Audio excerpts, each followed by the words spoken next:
तो hello students, welcome to Aspire Study. तो आज यहाँ पर हम लोग बात करेंगे खुशबू जी से, और जिनकी निमसेट 2021 में ऑल इंडिया रैंक 59 है।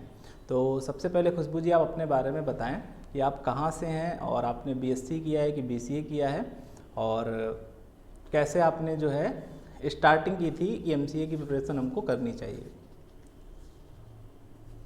Good evening sir. Hello everyone. मेरा नाम खुशबू है और मैं बाबा बैद्यनाथ धाम देवघर झारखंड से हूँ। मैंने बीएससी मैथमेटिक्स से की है और उसके बाद मैंने एमसीए करने का सोचा। तो एमसीए करने के लिए जब आपने सोचा, तो कैसे, मतलब आप आपने पहले सिलेबस देखा होगा और बहुत सारी चीज़ें फॉलो की होंगी कि हमें इस तरीके से पढ़ाई करनी है, ठीक है। लेकिन उससे पहले एक डिसीजन होता है कि हमें एमसीए में जाना चाहिए, या फिर आप बता रहे हो कि हमने बीएससी किया है, तो एक ऑप्शन आपके पास एमएससी का भी था। तो आपने एमसीए को ही क्यों चूज किया? तो क्योंकि बीएससी के बाद एमएससी करने के बाद मुझे पीएचडी भी करना पड़ता, तो वो एक बहुत लॉन्ग जर्नी हो जा रही थी। और साथ ही साथ बीएससी मैथ्स के में मतलब थ्योरी पेपर्स हैं थोड़े बहुत जो मुझे इंटरेस्टिंग नहीं लग रहे थे।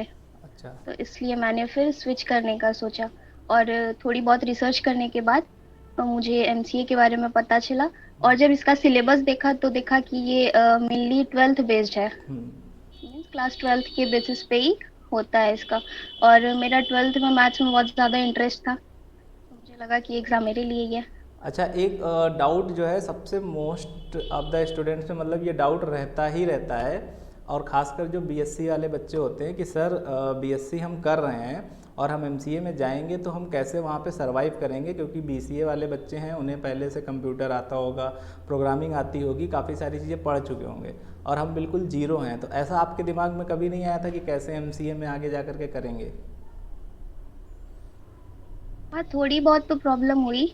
मैं नहीं कहूँगी, नहीं, झूठ अभी तो तो नहीं कहूँगी, प्रॉब्लम तो थोड़ी अभी तो बहुत हुई। प्रॉब्लम हुई है। लेकिन एक डिसीजन होता है ना उस समय पर कि आपके दिमाग में आया होगा कि हमें बिल्कुल कंप्यूटर आता नहीं है और इस फील्ड में हम जा रहे हैं, तो क्या आगे हम सरवाइव कर पाएंगे कि नहीं कर पाएंगे, क्योंकि बहुत बच्चों के मन में डाउट रहता है। वो बहुत बच्चे बीएससी वाले इसीलिए एमसीए प्रेफर नहीं करते हैं। हाँ, लेकिन मैंने सोचा कि मैं थोड़ी ज्यादा मेहनत लगेगी, लेकिन अडेप्ट कर लूंगी धीरे धीरे। और अभी वही हो रहा है। ठीक है। और तो फिर यहाँ पे आने के बाद सीनियर से भी मैंने बातें की कि ऐसे ऐसे प्रॉब्लम हो रहा है। तो उन्होंने बोला कि हाँ, शुरू में प्रॉब्लम होगी, अच्छा। लेकिन 6 महीने के बाद आप सब सेम स्टेज पे ही रहोगे। हम्म। तो अभी थोड़ा थोड़ी थोड़ी इम्प्रूवमेंट दिख रही है। अच्छा, तो जैसे एक चीज़ आपने और फील की होगी कि अभी तो आप एनआईटी तिरछी में हैं और बीसीए के स्टूडेंट हैं, आप एमसीए की तैयारी, एमसीए का मतलब जो है वो पढ़ रहे हैं सिलेबस, ठीक है। तो जैसे आपने देखा होगा कि मोस्टली ऐसा माना जाता है कि प्रोग्रामिंग में जिनकी मैथ अच्छी होती है उनका दिमाग ज़्यादा अच्छा चलता है। तो हम जब हमसे बच्चे पर्सनली ये पूछते हैं कि हम सर बीएससी के बच्चे हमें जाना चाहिए कि नहीं जाना चाहिए, तो हमारा सजेशन यही रहता है कि आपकी जो थिंकिंग है वो थोड़ी सी अलग होती है, ज़्यादा जिसको मैथ अच्छे से आ रही होती है। तो ये बात ट्रू है कि नहीं? हाँ, मैं भी इस बात को मानती हूँ क्योंकि वहाँ पे प्रोग्रामिंग में तो लॉजिक बिल्डिंग ही सबसे ज्यादा मायने रखती है। और वो मैथमेटिक्स बैकग्राउंड होने के बाद कहीं ना कहीं हेल्प तो मिलती ही है ओके, तो मतलब लॉजिक को बनाने में। उन बच्चों के लिए एक मैसेज है जो बीएससी वाले बच्चे रहते हैं और स्पेशली वो डरते रहते हैं, ठीक है। और खासकर वो इस बात से नहीं डरते हैं कि हम अडॉप्ट कर लेंगे, वो इस बात से डरते हैं कि बीसीए वाले जो बच्चे हैं वो 3 साल कंप्यूटर पढ़ करके आएंगे और हम जीरो से जाएंगे। सिंटेक्स वगैरह सीखना है, बाकी लॉजिक बिल्डिंग में आपको हेल्प मिलेगी जो ओके। आपकी प्रायर नॉलेज है उससे। ओके, तो अब हम लोग एमसीए की प्रिपरेशन पे आते हैं। तो जब 2021 में आपने एग्ज़ाम दिया तो आपकी 59 जब रैंक थी, तो उस बार आपने पेपर देखा होगा कि एवरेज पेपर आया था, बहुत ज़्यादा डिफ़िकल्ट भी नहीं था और बहुत ज़्यादा पेपर इजी भी नहीं था, ठीक है। तो आपने क्या स्ट्रक्चर फॉलो किया था, ठीक है, कि आपको मतलब पूरा पैटर्न समझ में आया कि ऐसा पेपर आएगा तो हमें इस तरीके से अटेम्प्ट करना है? कैसे, मतलब आप पढ़ाई करते थे, पूरा आपका ड्यूरेशन दिन का क्या होता था, कितनी देर मैथ, कितनी देर रीजनिंग और कंप्यूटर इंग्लिश वगैरह? तो मैंने मेनली तो मैथ्स पे ही फोकस किया। और रीजनिंग और इंग्लिश वगैरह तो टेस्ट सीरीज से ही हुए। उसकी जैसे रीजनिंग के कुछ कुछ टॉपिक्स है जो मुझे नहीं आते थे, जैसे कि सिलोगिज्म वगैरह या क्लॉथ के कुछ कुछ हो गए ट्रिक्स। तो वो सब मैंने यूट्यूब से देख लिए। और बाकी टेस्ट सीरीज से ही हो गया, और अच्छा इधर मैथ्स में ज़्यादा ध्यान दिया। अच्छा। तो जैसे मैथ्स जब आप पढ़ते थे तो उस समय बहुत सारा पूरा सिलेबस आप देखते होंगे, ठीक है? तो उसमें आपने कुछ ऐसा सेट किया था कि ये टॉपिक ज़्यादा आते हैं, इनको हमें पहले पढ़ना चाहिए, या फिर ये टॉपिक कम आते हैं तो इनको बाद में पढ़ना चाहिए, ऐसा कुछ?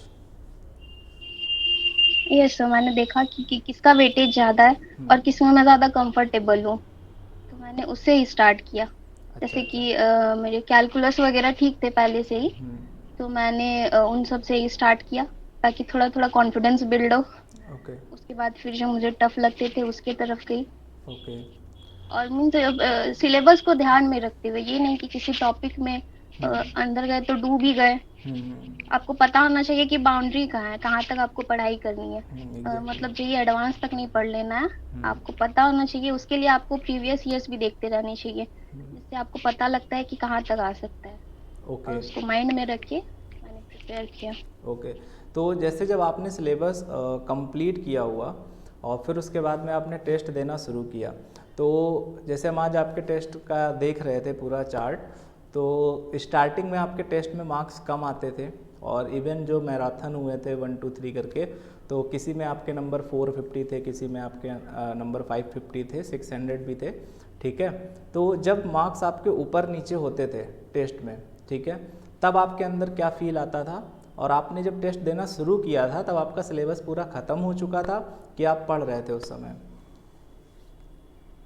पर नहीं, उस समय मैं पढ़ ही रही थी। टेस्ट सीरीज मैंने आई थिंक अप्रैल से स्टार्ट कर दिया था, और फिर जैसे जैसे होते जा रहा था वैसे वैसे करते जा रही थी। और टेस्ट में जैसे जो जिस टॉपिक से नहीं आ रहा है उसको पढ़ लेती थी, वैसे ही करके कर रही थी। तो जैसे जब नंबर कम आते थे तो फिर क्या फीलिंग रहती थी कि इतने कम नंबर आए हैं? हो सकता है आपकी कभी पोजीशन 10th रही हो, कि कभी 20th रही हो, तो आपको लगता नहीं था 20 बच्चे हमसे ऊपर हैं और हमारा नंबर कम है? मेरे रैंक तो 350 भी रहे हैं, और हाँ उनसे भी गंदे रहे हैं। हाँ और देखती थी कि टॉपर्स के 800 आ रहे हैं, 900 आ रहे हैं, हाँ और तो ऑब्वियसली डिमोटिवेटिंग होता था। हाँ। लेकिन अगले दिन फिर उठती थी, फिर से करती थी। जी फिर जी। ग्रेजुअली वो इम्प्रूव होता गया। अच्छा अच्छा। तो मतलब कभी ऐसा नहीं हुआ नहीं कि हमारे नंबर कम आ रहे हैं? क्योंकि एग्जैक्टली होता है क्या ना, बहुत सारे बच्चे जैसे इस समय जो मेन फेज होता है, क्योंकि जनवरी अभी चल रहा है, पेपर होना है मई में, तो बहुत सारे बच्चों के दिमाग में ये रहता है कि हमारा सिलेबस जब पूरा कंप्लीट हो जाएगा, मतलब हर एक टॉपिक पढ़ लेंगे, रीजनिंग, कंप्यूटर, इंग्लिश, मैथ का, उसके बाद हम टेस्ट देना स्टार्ट करेंगे। तो ये गलती वो लोग कर रहे हैं कि नहीं कर रहे हैं? तो मेरा सजेशन रहेगा कि अब धीरे धीरे टेस्ट सीरीज देना शुरू कर दे। अगर आपसे फुल लेंथ नहीं हो रहा है तो कम से कम टॉपिक वाइज दे। और फुल लेंथ मार्च से तो स्टार्ट कर ही दे, भले मार्च ही से कम स्टार्ट मार्क्स आए। कर। ओके। जी। तो जैसे आपने जब बता रहे हैं कि शुरू में टेस्ट देना शुरू किया था, तो आप कह रहे हैं रीजनिंग में भी आपके कुछ टॉपिक जो है नहीं आपको आते थे, ठीक है? तो आई थिंक उसकी वजह से भी नंबर आपके कम रहते होंगे। जी सर। और पहले मेरा टाइम मैनेजमेंट नहीं हो पाता था, ये बहुत बड़ा इशू था मेरे साथ। अच्छा मतलब मैं पूरा पेपर कर ही नहीं पाती थी 2 घंटे में। अच्छा अच्छा। लेकिन फिर टेस्ट, इसीलिए मैंने टेस्ट सीरीज भी ली थी, हाँ। ताकि मैं टाइम मैनेजमेंट अपना ठीक कर सकूं। अच्छा और फिर टेस्ट देते देते अल्टीमेटली ऐसा हुआ कि फाइनल एग्जाम जब हुआ तो मैं उसको 2 बार रिवाइज भी कर सकी थी, अच्छा। पूरे पेपर को। सारे पेपर्स? हाँ। अच्छा। मैथ्स के। और मैथ्स के, हाँ ओके। ये पेपर की बात हो गई। और अगर हम लोग बात करें कि पेपर जब आप देने गए थे वहाँ पर, तो क्योंकि ऐसा होता है ना, बहुत बार बच्चों को बहुत कुछ आ रहा होता है लेकिन वो 2 घंटे में अपनी परफॉर्मेंस शो नहीं कर पाते हैं। शो का मतलब जितना वो अटेम्प्ट कर सकते हैं उतना नहीं कर पाते हैं। और बहुत सारे बच्चे ऐसे होते हैं जिनको कम आ रहा होता है लेकिन पेपर में कुछ ज़्यादा अटेम्प्ट कर देते हैं, और पेशेंस के साथ में आराम आराम। तो आपकी रैंक अगर 59 है तो जाहिर सी बात है कि आपने पेपर को 2 घंटे में अच्छे से समझा और अच्छे से उसको अटेम्प्ट किया। तो कैसे आपने वहाँ पर कौन कौन सी चीज़ें फॉलो की और कैसे वहाँ पर पेपर को अटेम्प्ट किया था आपने? मतलब पहले सेक्शन कौन सा देखा था या करते चले गए जो भी चीज़ें आपकी? तो मैंने तो पहले ही सोच लिया था कि पैनिक नहीं करना है। मेरा तो सिस्टम भी ऑफ हो गया था। एग्जाम शुरू होके 2 मिनट पहले मेरा सिस्टम ऑफ हो गया था। हाँ तो फिर मैंने इन्विजिलेटर को बुलाया, हाँ तो फिर 3-4 मिनट उसमें भी लगे थे। हाँ। लेकिन मैं मेंटली प्रिपेयर होके गई थी कि पैनिक तो नहीं करना है, तो मैं काम रही। हम्म।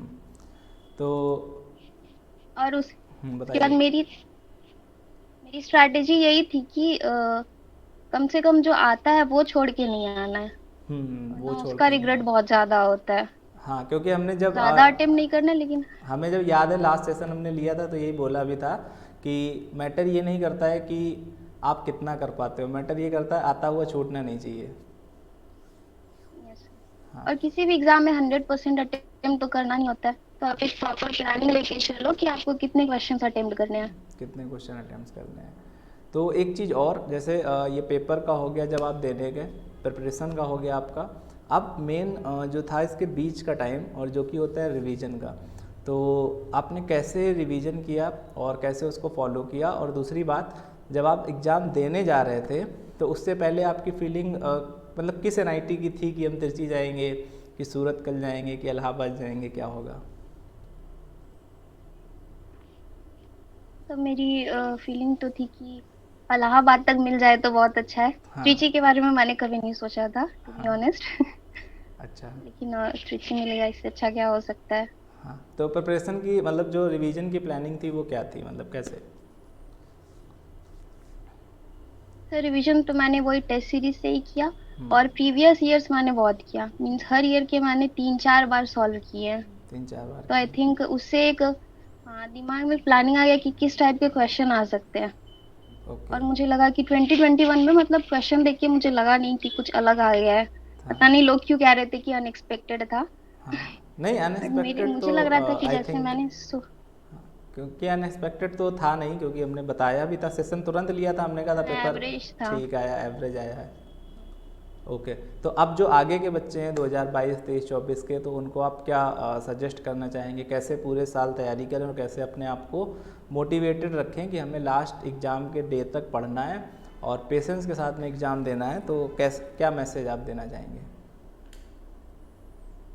सबसे पहले तो अपने आप पे बिलीव रखें, ये बहुत इंपॉर्टेंट है। वरना लोग पहले ही पैनिक कर जाते हैं कि नेशनल लेवल का एग्जाम में कैसे होगा। लेकिन निमसेट कोई इतना बड़ा एग्जाम नहीं है, लेकिन इसका रिजल्ट जो है वो बहुत अच्छा है। आपको डायरेक्ट एनआईटी में जाने का मौका मिल रहा है, तो इसको गवाइए मत। और फिर अच्छे से पढ़ाई करिए, हो जाएगा। कुछ ऐसे इसमें नहीं है। पेशेंस के साथ, कम मार्क्स आते हैं कोई बात नहीं, प्रैक्टिस करते रहिए, प्रैक्टिस ही मंत्र है। अल्टीमेटली आपको मिल जाएगा जो आप चाह रहे हैं। यस। तो okay, thank you so much, आप अपना इतना कीमती समय दिए हैं बच्चों को। और आई होप कि आपको बहुत सारे बच्चे अगले साल मिलेंगे जिनको आप गाइड करेंगे एस्पायर स्टडी से। और जी सर, बिल्कुल। वहाँ भी आप बताएंगे कि स्पेशली बीएससी वाले बच्चों को कि अब कैसे आपको पढ़ाई करनी है। Yes sir. Okay, thank you so much.